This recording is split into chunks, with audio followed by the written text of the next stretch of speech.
Il ne suffit pas seulement de prier, il faut travailler.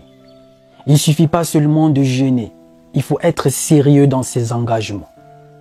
Il ne suffit pas seulement de chasser les démons ou dormir à l'église. Non, il faut se former, il faut faire des recherches, respecter sa parole, faire ce que l'on a prévu de faire au moment où l'on a prévu de le faire. Vous savez, la plupart des choses que nous cherchons spirituellement nous ont déjà été données depuis très longtemps. Mais notre manque de sérieux, notre manque de caractère, notre manque de discipline nous en éloigne.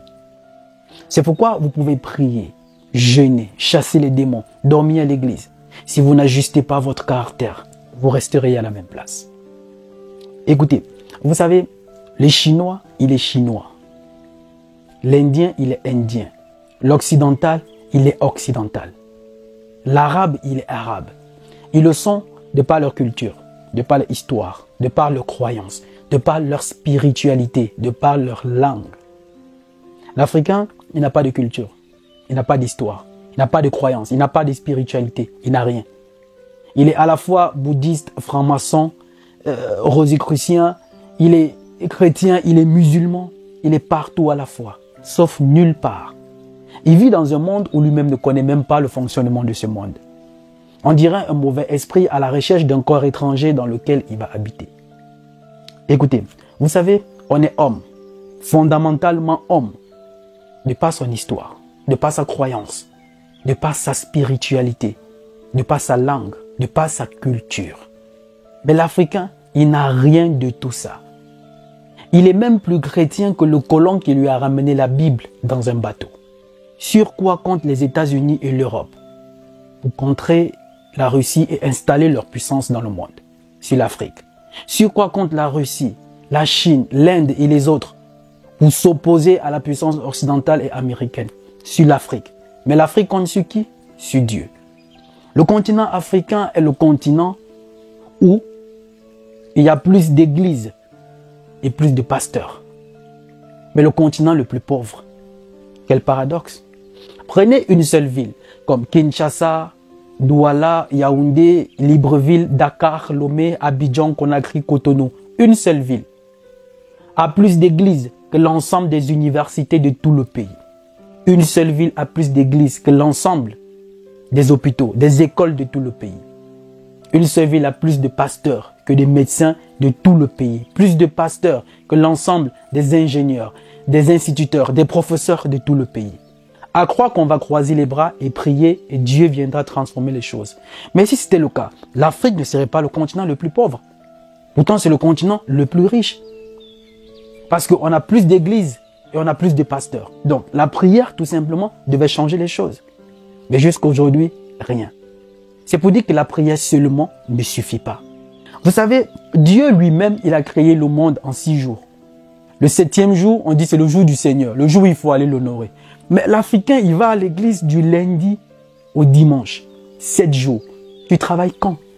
Quand est-ce que tu construis ta vie? Quand est-ce que tu t'occupes de ton foyer? Quand est-ce que tu t'occupes de ton époux, de ton épouse, de tes enfants? Et demain, quand tu perdras ton mariage, ah, c'est la volonté de Dieu. L'Africain, c'est le seul être qui, il impute ses propres erreurs au Seigneur. Tu as perdu le mariage parce que tu t'es constamment pas présente. Tu remets entre les mains de Dieu. C'est la volonté de Dieu. Tu as perdu le travail de par ton indiscipline. C'est la volonté de Dieu. Ton enfant a raté son examen parce qu'il était quasiment pas à l'école. C'est la volonté de Dieu. Un peuple pour se construire, pour se développer, sur base sur 6 piliers fondamentaux. Son histoire, sa théorie, ses concepts, son idéologie, son paradigme et sa culture. Heureusement qu'une génération de jeunes Africains que nous sommes avons compris qu'il n'y a que par le travail que nous pouvons sortir de cette situation. Alors mes frères africains, vous savez, les colons, les hommes de Dieu, en complicité avec nos chefs d'État, nous ont beaucoup menti. Et beaucoup mentir même. C'est le moment à nous de prendre chacun sa résolution pour changer notre situation. Ils nous ont beaucoup menti. En Afrique aujourd'hui, tout le monde veut être pasteur. Tu échanges avec quelqu'un, après 3-4 ans, il est devenu pasteur. Il a son assemblée. Tout le monde est devenu pasteur.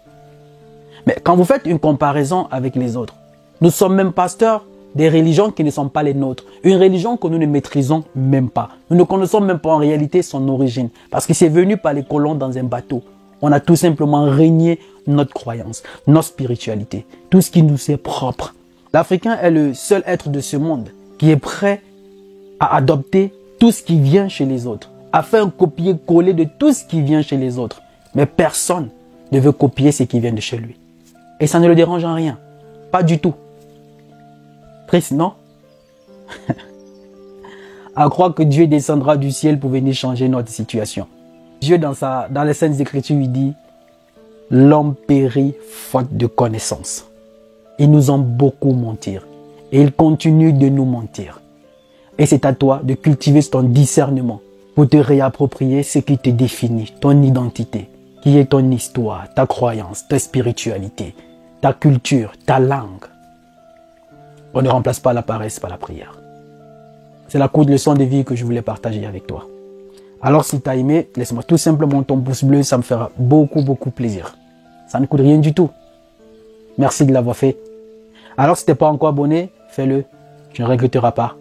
Ici, tu vas désormais prendre le contrôle de la situation et vivre ta best life. Ta best life, c'est la vie qui est faite pour toi. Celle que tu es censé vivre et non cette vie que tu subis. Je suis Roland Campbell, ton frère.